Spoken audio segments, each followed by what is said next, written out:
नमस्कार दोस्तों, आओ आज जानते हैं मध्य प्रदेश के एक ऐसे इलाके के बारे में जहां पर आप मात्र 250 रुपये देकर वहां की खदान से हीरे निकाल सकते हैं।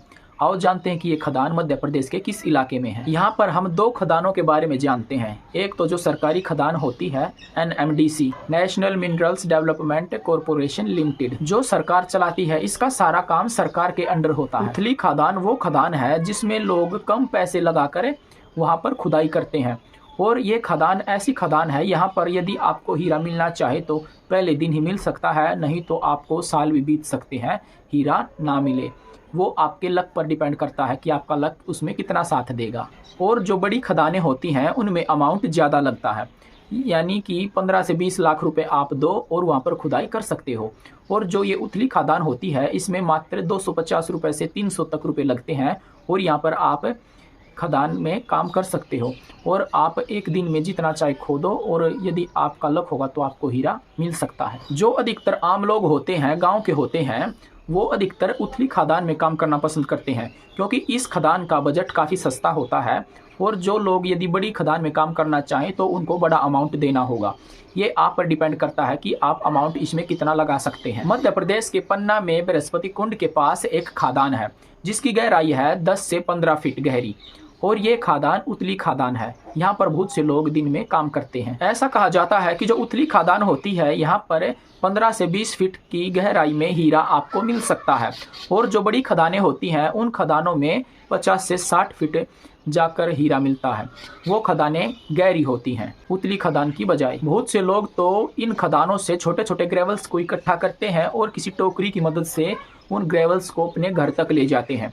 फिर शाम को अपने घर के पास उन ग्रेवल्स को किसी खड्डे में या पानी से भरे हुए तालाब में डाल देते हैं। उन्हें अच्छे से धोने के बाद उन्हें अच्छी तरह से छाना जाता है।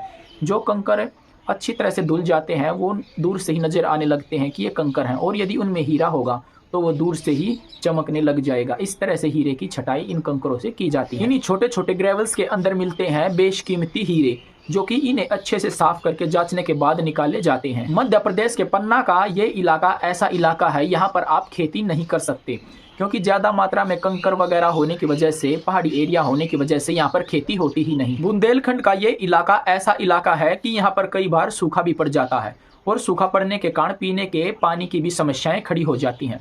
इसलिए इन लोगों को बहुत सी समस्याओं का सामना भी करना पड़ता है। और यहाँ के लोगों का कहना है कि प्रशासन की ओर से सख्त आदेश दिया गया है कि जब लोग खदान में काम करें तो मशीनों की सहायता से ना करें, क्योंकि यदि ये मशीनों की सहायता से करेंगे तो काम जल्द ही एवं आसान हो सकता है।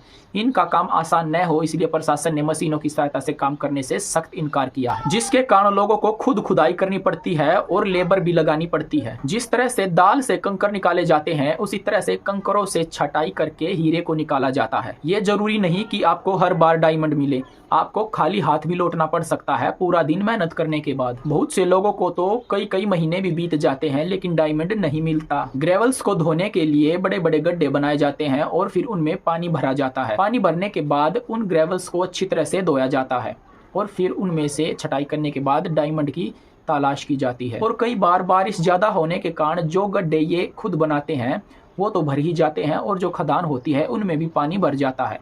मैंने अभी आपसे बताया था कि जो खदान होती हैं वो 15 से 20 फीट गहरी होती हैं और जो बड़ी खदानें होती हैं वो 50 से 60 फीट भी हो सकती हैं। तो इन खदानों से कई बार इन लोगों को पानी को निकालना भी पड़ता है। पन्ना के पास कुछ जगह हैं जिनसे हीरे निकाले जाते हैं। मैं आपको उन जगहों के नाम बताता हूँ, जिनमें से है ब्रजकूट क्षेत्र, बरगढ़ी क्षेत्र और अजयगढ़। ये वहाँ की कुछ प्रमुख जगह हैं जहाँ से हीरे को निकाला जाता है। हीरा वहाँ के लोगों के लिए वरदान का काम भी करता है और श्राप का काम भी करता है। ये बातें हम नहीं कह रहे हैं बल्कि वहाँ के लोग खुद कह रहे हैं। कैसे, बताता हूँ। हीरा यहाँ पर वरदान का काम इस तरह से करता है कि इस जगह पर न तो अच्छे से खेती होती है, पानी की भी सुविधा नहीं है जो खेतों में दे सके, और न ही यहाँ पर कोई कंपनी है जहाँ पर लोग काम कर सकें। इस तरह से यहाँ पर लोग इन हीरों की खदानों में काम करते हैं। इस तरह से ये वरदान का काम करता है। और यहाँ पर हीरा श्राप का काम किस तरह से करता है कि यहाँ पर लोग लगे रहते हैं हीरे की तलाश में।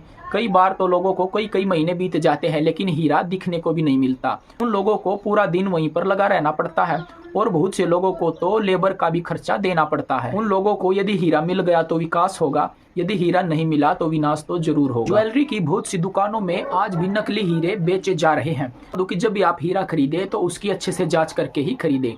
मैं आपको बता दूं कि जो हीरा होता है वह एक कठोर धातु होता है जो कि हथौड़े की चोट से भी नहीं टूटता।